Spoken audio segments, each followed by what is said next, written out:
Every little girl dreams of her wedding day.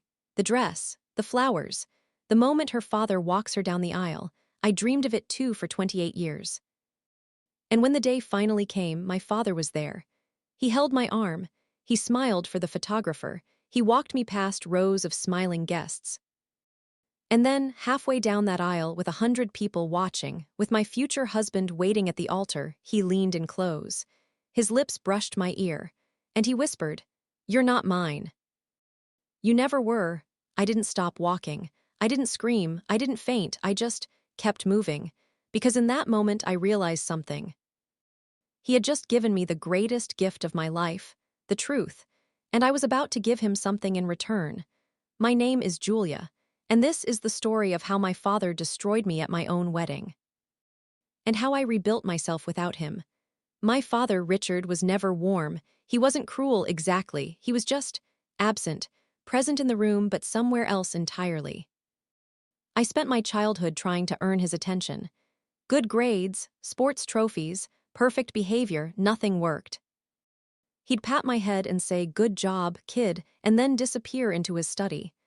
But with my younger brother, Daniel, he was different. He showed up to every soccer game. He taught Daniel to drive. He talked about Daniel's future like it was the most important thing in the world. I told myself it was because Daniel was the boy, the son, the one who would carry on the family name. I told myself a lot of things to survive. My mother was different. She loved me, fully, completely, but there was always a sadness in her eyes when she looked at me, a weight she carried. I asked her once when I was 15, "Mom, why doesn't Dad love me like he loves Daniel?" She froze. Her hand stopped mid-brush, and she said, "He loves you, Julia." In his own way, I knew she was lying, but I didn't know why. When I left for college, my father handed me an envelope. "For emergencies," he said. Inside was $5,000. More money than I'd ever seen. I hugged him. He patted my back twice and pulled away. That was the most affection he'd shown me in 18 years. I thought maybe things would change. Maybe distance would make him miss me. Maybe when I got married, he'd finally see me. The morning of my wedding, I was a mess of nerves and joy. My mother helped me into my dress. She cried. I cried. It was perfect. Then my father knocked on the door. He looked at me, really looked at me for maybe the third time in my life. "You look beautiful," he said. My heart soared. I thought, this is it. This is the moment he finally sees me. I was so naive. The church was full. 100 of our closest friends and family. My husband, Michael, stood at the altar. His eyes were wet. He mouthed, "I love you." The organ began. My father took my arm. We started walking. I was floating. This was the moment I'd dreamed of. My father gave me away, passing me to the man who would love me forever. Halfway down the aisle, between the fourth and fifth pew, my father leaned in. His breath was warm against my ear. And he whispered, so quietly that only I could hear, "You're not mine, Julia. You never were. Your mother had an affair I've known for 20 years. Then he straightened up, smiled at the guests, and kept walking. I didn't stop. I don't know how. My legs kept moving. My face kept smiling. But inside, everything shattered. 28 years of wondering why he didn't love me.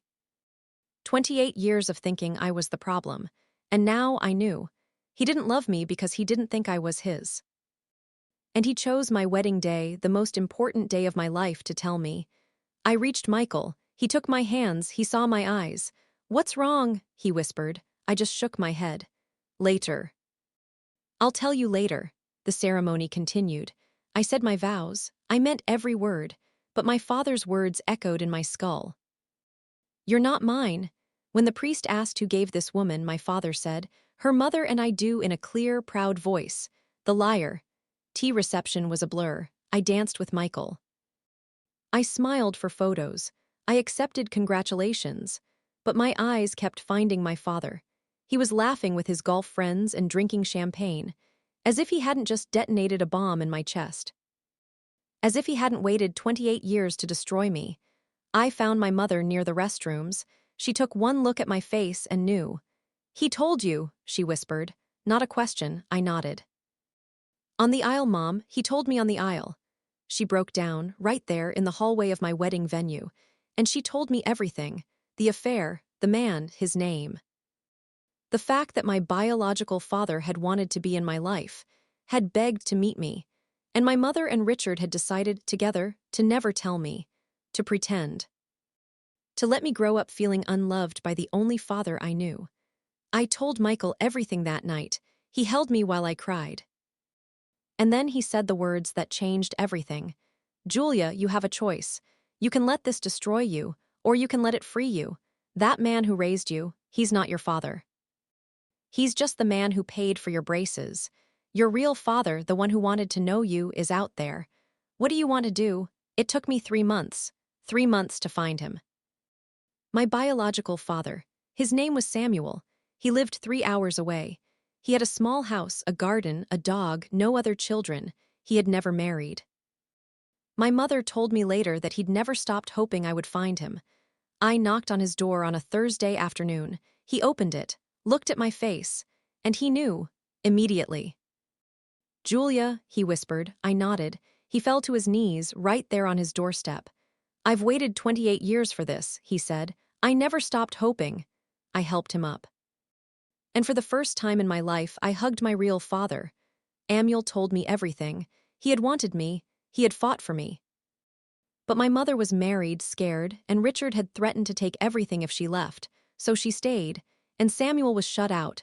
He sent letters, birthday cards, they were all returned. He never stopped trying, he never stopped loving me. I met with Richard one last time.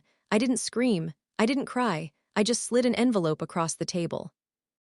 Inside was the $5,000 he'd given me for college, every penny. I'm returning your emergency fund, I said. I don't need it anymore. I found my real father. The one who actually wanted me. You were just a placeholder, and I'm done pretending. He didn't say anything. He just took the envelope, and I walked out.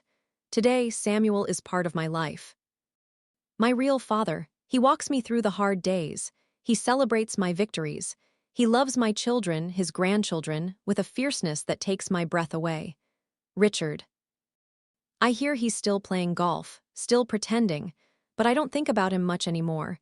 He gave me the greatest gift he could, the truth. It just took me a while to unwrap it. My father walked me down the aisle and whispered that I wasn't his. He thought he was breaking me. He thought he was punishing my mother. He thought he was finally saying what he'd always wanted to say. But what he actually did was set me free. Free from wondering. Free from trying to earn love from someone incapable of giving it. Free to find the man who had been waiting for me my whole life. Some gifts come wrapped in pain. This one came wrapped in a whisper. If you've ever felt unwanted by the person who was supposed to love you most, this story is for you. Subscribe for more. And tell me in the comments, what would you have done if your father told you that secret on your wedding day? I'll be reading every single one. Until next time. Know that belonging isn't about blood, it's about who shows up and who stays.